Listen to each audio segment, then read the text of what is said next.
history goes back to my undergraduate days, where I studied at Amherst College with a man named Robert Thurman, a professor who now teaches at Columbia University. There I encountered Tibetan Buddhism. In my senior year, I met His Holiness the Dalai Lama in 1979, and I got deeply interested in the tradition. And when I finished college, I went to India and to Nepal and studied with Tibetan lamas there for several months, and even flirted with the idea of becoming a monk. Long story short, I didn't take that path. I became an academic and went to graduate school, got a PhD with an emphasis on Buddhism, and then started teaching at CC in 1998. On a personal trip to Wyoming in 2006, I happened to meet Ken Rinpoche, and we didn't know each other before then, and I assisted him at some talks he gave in Wyoming because some people thought having someone who knew his tradition better would make the talks easier to understand. I really got along well with him and asked him if he would come to Colorado College to give a talk. So he came here in 2009 and gave a talk at the college and a couple of talks in town. And they were really well attended. And my friend Natalie Morris and I, who had organized the talks, were having dinner with Ken Rinpoche, and he said he thought the energy for these talks was remarkable and that we should do something about it, create some kind of center in town. Some friends of mine had been telling me for a while, because I'd been leading a meditation group in town, to create some kind of center, but I was shy and lacking in energy and enthusiasm. But when Ken Rinpoche asked me this, I really couldn't say no. So Natalie Morris and I went about figuring out what to do, and we created a center, and he did not ask us to create a center under his name or for his monastery, but just for ourselves and for this city. So we created Bodhi Mind Center not just as a Buddhist religious center, but as a kind of educational center in a town where religious issues are sometimes very polarized and people have a difficult time sometimes speaking about religion.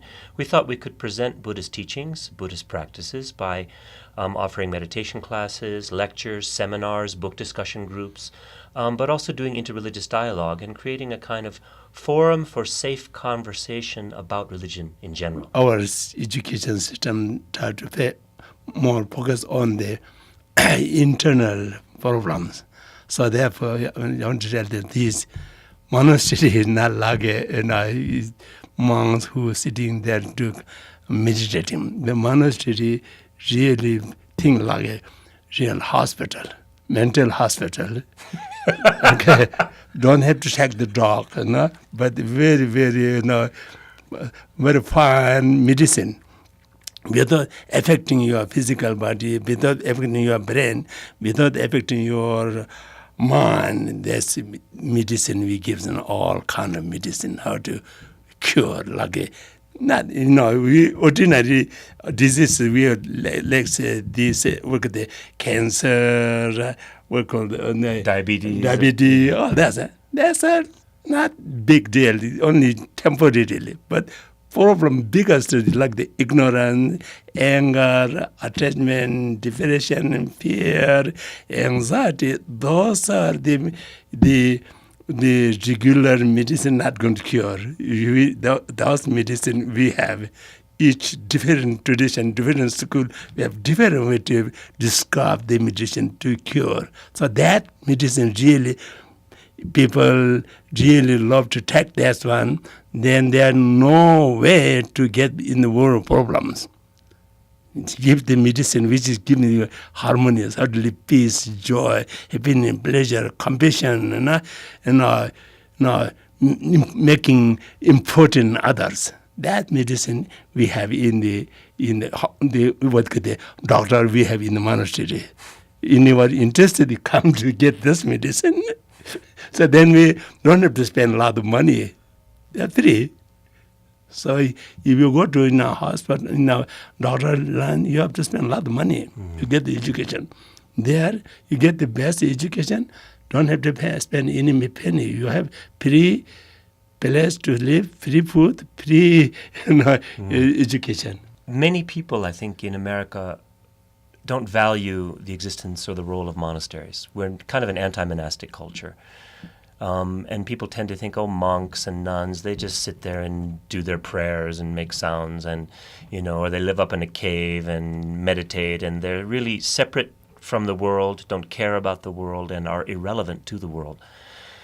I know many Christian monastics, especially in the Benedictine Catholic tradition, and then many Buddhist monastics. And to speak for the Buddhists alone, but the Christians fall into this category as well, they don't just sit around and stare at their navel.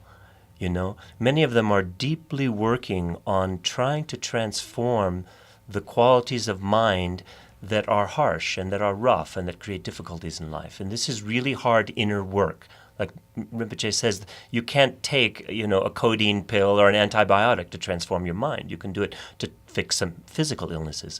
But to train the mind and to transform it into something more healthy and loving and patient and as a source of happiness requires inner skills. And there are many people in the monasteries, not all, who are working really, really hard to transform themselves using these inner skills. And they're really training hard. And the results of this training can be seen in the people. And many of these people are sharing through books and talks how this can be done in a broad way. So monastic culture has many, many fruits of great relevance to the modern world.